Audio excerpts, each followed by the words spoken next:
Candice. Ma, kaya niyo ba sila pinatara dito? Para api-apihin niyo? No, Paul, I was just... Ma, mula ngayon, hindi ka na pwedeng lumapit kay Candice o sa kahit sino pang kamag-anak niya. Babantayan ko na sila.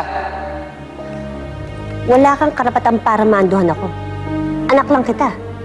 At wala rin kayong karapatan para mang-api na kahit sinong tao dahil lang nakikitira siya sa poder niyo.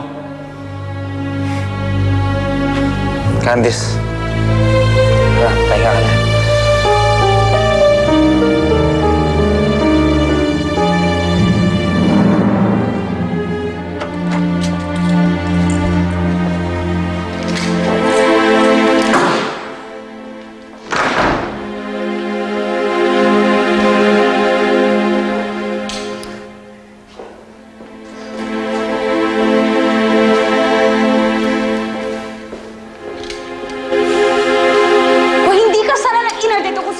natin, edi sana hindi nila tayo inabutan.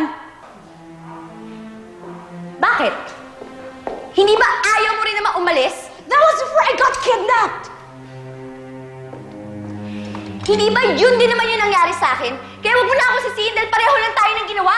Tumahimik ka kayo! Lahat ng kalensya ang nangyari sa buhay ko. Nangyari dahil pinagbigyan ko ang mga lumo ninyo! Pwes ngayon, gusto ko mapag-isa. Iiwan ko na kayong dalawa. Paano ka aalis? Eh di ba may whole departure order ka?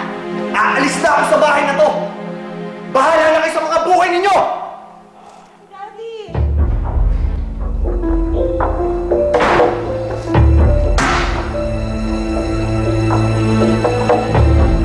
Ate, alam kong you've been through a shock.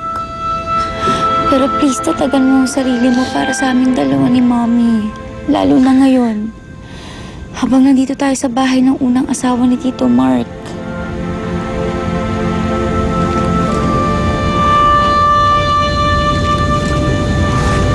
Pasensya ka na, Candice, ha? Alam ko, lalaban tayo.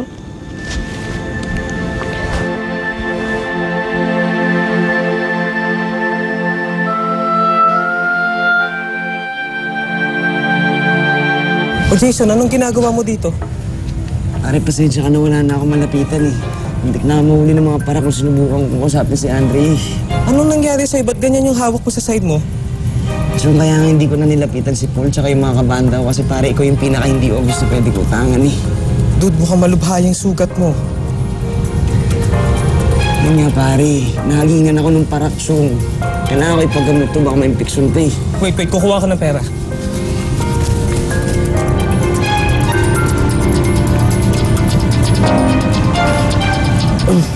Sabihin mo sa akin kung saan ka pwedeng mapuntahan.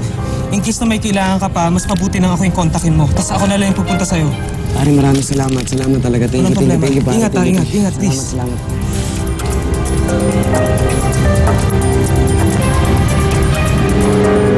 Maglongat, nag-pay off ang inala mo. Yung hindi malapit sa kanyang pupuntahan ni Jimenez. Sige, pero wag mo siyang uhuliin mag-isa. Armado yan. Sundan mo na lang siya kung saan siya pupunta.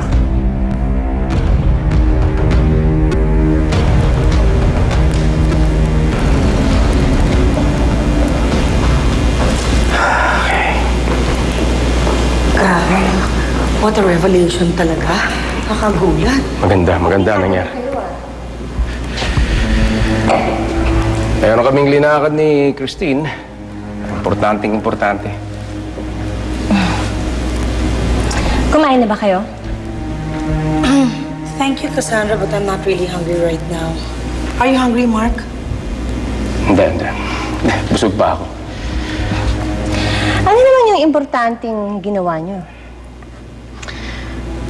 Nahuli namin si Dave. Red-handedly. Tumatakas papunta sa ibang bansa. Bakit naman niya gagawin yun? Well, siguro, dahil may natuklasan si Dave, na nalaman namin na ninanakaw niya at sinasiphon niya ang pera ng Rojas Holdings papasok sa kanyang bank account. Totoo ba to, Mommy? Nahuli niyo si Tito Dave? Nahuli namin si Tito Dave red-handed.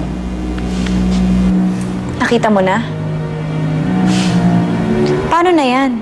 Yung pinakamalaki mong kakampi sa bangko, guilty.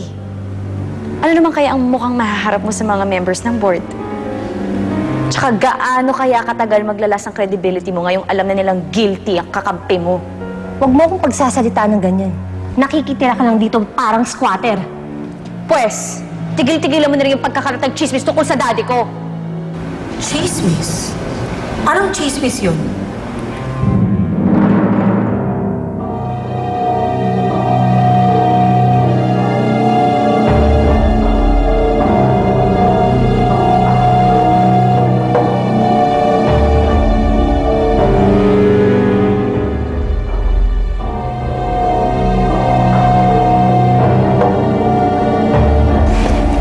Cassandra! Sandali lang! Tinatanong kita ng maayos. Kaya kong tiisin ang kahit ano.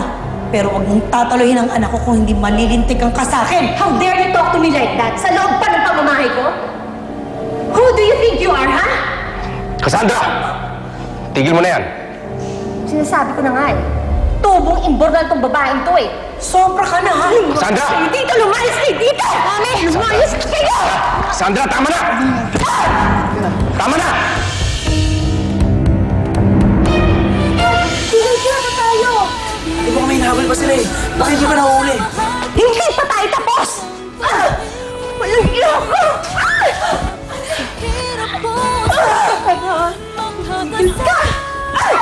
Hindi mo alam kung anong ginagawa mo kung ituloy yan! Wag! May lead kay Cassandra Vesing. Nasa manifesto siya ng flight papuntang Los Angeles.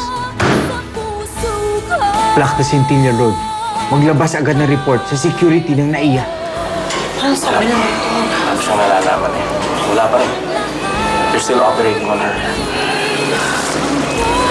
Sana makaligtas si Andrea.